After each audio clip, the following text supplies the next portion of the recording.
Greener Media's Mining Weekly is interviewing Kobus Lutz, the CEO of Pan-African Resources, the gold mining company that has just completed a definitive feasibility study into the viability of recovering gold from the Mogale Gold tailings storage facilities situated near Krugersdorp, just west of Johannesburg, the golden city. Kobus, it's great to talk to you again. In the fourth paragraph of Mining Weekly's report on the Mogale Gold definitive feasibility study, we quoted you, Kobus, as stating unequivocally, and I quote, that the Mogale Gold DFS has demonstrated a compelling project, both operationally and financially. Before focusing on the financial, first tell us why you describe the study as being operationally compelling. We're very excited about the feasibility and then also about progressing this project further. If we include Soweto, it's a very large resource. It's 2 odd million ounces that's sitting on surface. The capital is fairly, upfront capital is fairly large. It's $160 odd million. But then, for spending that money, we estimate that for in treating Mogale only, we can process more or produce more than 50,000 ounces a year for 13 years. And also from a cost perspective, all-in sustaining cost in terms of feasibility was circa $1,000 an ounce, which I think is very attractive, not only in South Africa, but internationally. So, we obviously have a long track record of constructing and operating these type of projects. The construction execution risk, we all manage that risk well. And then that's going to add 25% to our annual gold production. And as we said, propel Pan-African into a mid-tier gold producer status. And now I'd like a bit more focus on that financially compelling comment that you made. Sure. Well, as I said, at the current gold price, and the study actually used a gold price that was more conservative than what we're currently achieving, but it's a very good all-in sustaining margin. As I said, currently that margin would be in the order of $800 an ounce. That means we can repay all of the initial upfront capex in less than 4 years as per our forecasts. And we think that's attractive from a return perspective and from a risk-adjusted perspective also.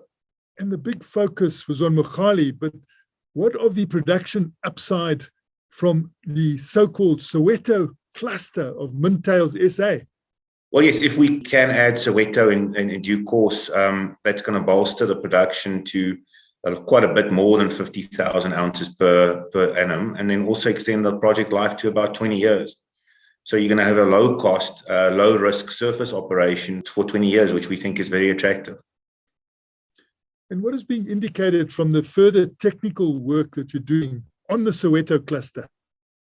So, Martin, we're doing some drilling and some studies at this point on Soweto. And I think by the end of August, we will have a very good idea as to sort of what we have in terms of a resource at Soweto, and we'll take it from there. But the base case for us really is Mogale. And if the project works using only the Mogale resource, then, we think it's very robust. And getting back to Mogale, what technology will you be deploying to recover gold from this surface material? Well, Martin, I think the beauty is it's nothing new. There's no new technology that has to be proven. It's sort of stock standard hydro mining that we utilize elsewhere in the group, and then a very large CIL processing facility. And the sort of cost per ton is incredibly low. I think in terms of the study, we worked on about 70 Rand per ton. And how green and clean will you be? Are you going to produce more solar power at this particular site? Well, certainly, Martin, as part of the next phase of studies, we need to bring in a solar facility at the very least. As you know, Pan-African was the first mining company in South Africa to commission a large-scale solar facility at our Evander mine. That's now been operational for more than 2 months, and we're seeing huge benefit already on the ground in terms of cost savings. So economically, definitely it makes sense, and we're going to do those studies, and the benefit of any such plant is not yet factored in, so that will just add to the attractiveness of the project. And how will turning Mogale to account benefit the nearby communities potentially? Certainly, there's no doubt that if we proceeded to construct and operate, it would be a huge benefit to the area. The area currently very limited unemployment, huge Zama activity, environmentally a disaster. It's the only way to put it. And if Pan-African gets involved, there will be economic opportunity, local procurement. There'll be a number of job prospects and opportunities, both during construction and then during ongoing operations. So we're very excited about the impact, the positive impact we can have in that part of the world if we then proceed towards construction.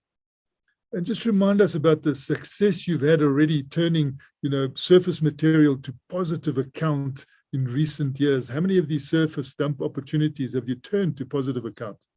Well, it's I think our track record speaks for itself. I mean, the first tailings retreatment operation we commissioned in the gold space was the BTRP, Barberton Tailings Retreatment Plant. That was $30 million we spent in 2013, and it paid itself back in 18 months. We then proceeded to build the ETRP at Evander. That was about $20 million, if I remember, paid back in 3 years. Ilukulu in 2018, that capex was 1.8 billion, and we paid it back in 3 years. So that track record is, I think is something that we'll look to build on in progressing Mogale. And there are a lot of dumps between the Johannesburg city centre and Soweto. When will those be turned to account? What is going to happen there? Maybe people living in Soweto could finally have ground recovered and the gold dumps moved, and they could be closer to the city centre, perhaps spend less time in taxis and live closer to town. Yeah, so I think between now ourselves, DRD and Harmony, most of those dumps are spoken for, and in the next couple of decades, you should see most of those resources processed and deposited elsewhere. And where is Pan-African now positioned when it comes to mid-tier status and major gold mining status, in the region here and perhaps beyond the region? How do you describe your status now? Because you keep on taking steps forward. Yeah, I think we're taking incremental steps, smaller steps, so as not to risk what we have already and our value proposition. So, I mean, we describe ourselves as a long life, high margin, safe and sustainable producer. So anything we do has to fit within that framework. And we're excited about the future. I mean, we have our production guidance for the year that just passed is 200,000 ounces. I think we have very exciting growth into the future. Our cost base is manageable. That means that we can sustain margins. So overall, I think we're in a good position. And Kobus, what in your view should be the main takeaway from this interview? Well, Martin, I think if we are able to work with all stakeholders to then bring Mogale to account and get that project going, it's going to be to the benefit of all of the credible and legitimate stakeholders. Certainly, the Pan-African business will benefit, local communities and the sort of entire Mogale area will benefit. And that's the sort of project that's good to do. It's a win-win for everybody. That was Creamer Media's Mining Weekly, speaking to Kobus Lutz, the CEO of Pan-African Resources, which is listed in London and Johannesburg.